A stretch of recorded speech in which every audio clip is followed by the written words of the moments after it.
Hi, I'm totally not wearing what I was wearing earlier to present, which is that outfit with the little collar and pink everywhere that you've probably seen me post in some other photos, like when I took my trip to Modesto and Monterey. And I had a really good time. I was initially so nervous. I was so nervous, and but people were really kind, and I checked my tech first thing in the morning and went ahead and made sure that my AV, everything was checked out, and I happened to kind of run in and meet some of the AV folks ahead of time because I was there so early and they were all there doing their checks. And it is recorded. It was not streamed, but it was recorded. So I'll be getting a link and I'll end up sharing that with everybody. And so you guys can be like, oh wow, look, it's Kelly presenting her qualifying presentation for thesis. Oh my gosh. It's like, yeah, I almost didn't graduate Bayer High School, and here I am giving a thesis presentation, almost a qualifying one. Um, yeah, I never thought I'd make it this far. What else did I do today? Well, going back to the presentation for a minute, there were 10 people. Um, Two of them were from my cohort. I was actually really pleasantly surprised that there were four presentations going on. Mine was one of them, so there were three other choices.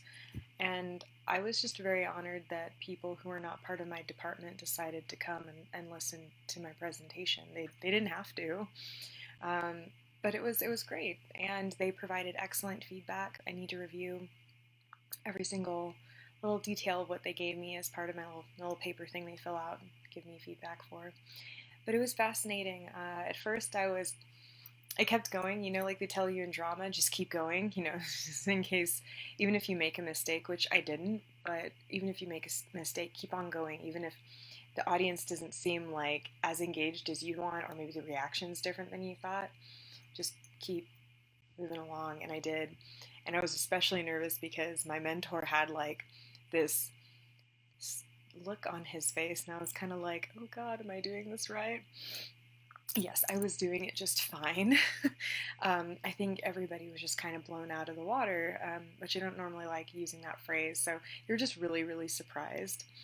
And I was surprised that they were surprised, but also happy. And then we were all surprised and happy together. So, uh, and like my Facebook status said, I had everybody stayed afterwards to say something to me, which meant a lot. In addition to them giving me, like their feedback paper, they wanted to speak to me about different things. And more importantly, I learned from them. They had some other resources, two people did for me, which was fantastic. And I really appreciated that. And everybody else had very kind words. And we're also excited that I was doing complementary and alternative medicine and chronic pain management through an autoethnography that's informed by grounded theory reasoning, because that's my MO for how I process information, apparently, and data. So, yeah, my mentor was just like, wow, he's kind of like, you need to make sure that you get into the PhD program here. And I'm like, yes, please, and thank you. I mean, it's not law school, but I also do know I love learning, and I like learning with other people, and I like student-led learning because I think I'm not like a huge fan of power dynamics in the classroom. I don't like that. So it would be fine to end up, having a degree in sustainability education, but it'd be a rather unconventional version of what sustainability is. Perhaps that speaks more to disability justice or disability studies, and kind of where we fit in as a very diverse group, which I couldn't possibly ever speak for, but give education about, hopefully, that would help other people who are interested in it, or make it more like a required course if you're doing sustainability studies that are more traditional, like, oh, I don't know, city planning and things like that. Um, so I don't know. I have no idea where that's going to go. I'd still like to study for the LSAT and take it just to see what my score is. But we'll see. Maybe the universe is like, nah, you should go this way. And I'm like, but law school, no. But I'm like, but just let me take the LSAT. So we'll see. Um, yeah, people were really, really nice. I'm unbelievably grateful. If I'm tired, I'm sorry. I've been wandering around for a while. Uh, there was even one peer that came up to me and was like, "Oh, thank you. Like, I am switching from years of being in education to finally pursuing my passion, which is art history. And I was trying to figure out how to take what I'm interested in art history and turn it into a thesis. And you reminded me that yeah, this is a very not traditional school, and there's more malleable rules because there aren't as many rules. If it makes any sense, like it's like putty. You can do different things with your research that maybe other schools would definitely not allow you to do. Because a lot of it's self-directed. Prescott College is really about self-direction, and I was really humbled by her sharing that with me. That meant a lot because it meant that my journey, even coming to this thesis as it stands now for the qualifying presentation and the methodologies that I ended up using, were of use to somebody already, which was really great. I wandered afterwards. I was going to have lunch with everyone, but everyone else was kind of doing their own thing, and I really didn't want to sit longer because sitting is very painful. So I was like, hey, I'm going to wander around Whiskey Row and continue to look at different places. And I ended up going to the Peregrine Book Company and looking around because I love that independent bookstore. If you're ever in Prescott, Arizona, go to the Peregrine Book Company. They're fantastic. That store is just like the best. And Jordan knows what I'm talking about. Jordan's been here. So that was great. I also walked up to the Hasayampa Inn, which is historic. It actually is very like 1920s because that's when it was built and opened. Last time I was there, it was for my great uncle Al's post-funeral luncheon with the rest of my family, and we dined in the Peacock Room to give you an idea of what kind of historic place this is. And I chilled in the lobby. I came in and was like, oh, their coffee bar is closed, and I asked the folks at the front desk, I said, hey, when is it open? And they're like, oh, well, do you want a cup of coffee? And I was like, yeah. And they're like, well, I can just call, basically the Peacock Room, the dining room, or the bar, and ask them to come up here and serve you. And I was like, oh, no, it's okay, because I'm like not wanting to be like a burden to anybody. But I thought to myself, I'm like, wait a minute, I'm here, and this is an old hotel, and in the olden days, it used to be, yes, if you needed something in the lobby, people would come and they would serve you what you wanted. So I went ahead and did that, and I read some periodicals while I was there, and I got to sit in front of the fireplace and appreciate being in a historic building and all its beauty. I took photos, I'll post them later, but they really can't speak to being there. You know how that is when you travel. The aesthetic I dug so hardcore. They do have ghosts there. There's also ghosts at the St. Michael, but I didn't see any. I sensed, you can sense they're around, but I'm like, I'm not gonna bother you. So I sat in the lobby and was served a decaf cup of coffee with like a little sugar thing, and all I ordered was that. And she came to refill it, and I was fine. One cup was enough, and she brought me my bill, and I was just like, here, and just gave her what I wanted to give her, and was like, keep it. And she's like, no, and I was like, keep it, because I'm like, I never thought, it was a really good experience. I never thought anybody would be like, oh, look, a millennial. Yeah, we're not going to serve them in the lobby, but they did, and I wanted to express my gratitude for that, especially because I know food service is terrible. I mean, I've worked retail, but food service, oh. So I have great respect for those of you who have experience or work there.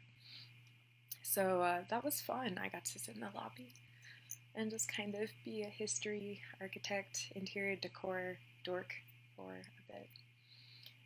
And yeah, I had to make a run for something I needed at the store, which sucked because I've been trying to keep it local, and I had to go to a chain because I had to pick something up, this toiletry item. And after that, I was gonna go and try and get a substantial meal without it being like a fancy sit-down place where I'm like surrounded by couples and sitting there being like, I don't normally care, but also I miss having a friend with me, and this just reminds me of it more. So I was going to go to Subway in that same little plaza that the market was that I stopped at to get my errand item. And there was this neat looking sign that said Brown Bag Burgers.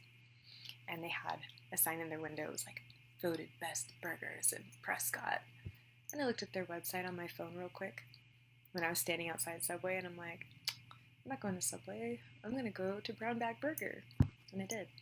And I had a 7-ounce patty with lettuce and tomatoes and onions and a side of jalapenos. And I ate them because I love jalapenos. And coleslaw with a drink, and it was fantastic. So they also have a vegan burger too. I didn't eat that. I was going to eat it, but my body was like, I need beef, which is rare because I don't eat, not rare beef, but it's rare for me to crave beef. So when I do, I have to eat it because it's a sign that my body's going, hey, I'm missing probably iron and I need it. So it was good. Normally when I eat beef, I get like, I don't feel very good afterwards, and so far I feel fine. They do use 100% Angus beef patties, I think. Words, yeah. So maybe that's why their beef cut's better. That and just, it was fantastic. I just can't even. Good burger joint. Ever in Prescott, go to Brown Bag Burgers. Really good. And right near Whiskey Row, too. Smart people. For those people who are trying to sober up after drinking, right?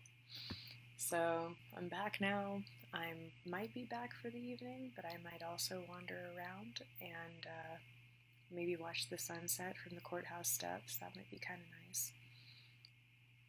And yeah, if I'm saying a lot, I'm sorry. Again, I'm tired. I'm really relieved that things went as well as they did, and I just want to thank everybody who's been like, let it go well for Kelly, because it went well for Kelly, and thank you for that. I love all of you. I don't know, I really wanted to do travel videos because it's something I've always wanted to be more, like, yeah, I can't words. I wanted it to be more of a thing, and it wasn't, and I have the tech, so why not do it? Yeah, as far as accessibility today, the elevator, the only elevator in Crossroads wasn't working, so I did have to take the stairs, which sucked. And the Hasayampas is up on this hill, and that about killed me just trying to get there. There's also a art gallery near there that's really cool, and I wish I could remember the name of it right now, but it's really neat. And there's just art galleries all over the place here. Like, seriously, this is like a perfect time to be here. It's before they have their big courthouse Christmas lighting. And yes, they say Christmas lighting, spectacular thing, so a holiday celebration. And people come from all over to see it. So all the stores and all the galleries are really stocked up with like Christmas and holiday gifts, right? So that's why I bought the tomte the other day. I bought a tomte for my Aunt Gunhild, along with a little baby Jesus ornament. And I totally didn't buy something from my parents. It wasn't really in budget, but I made it work. It's okay.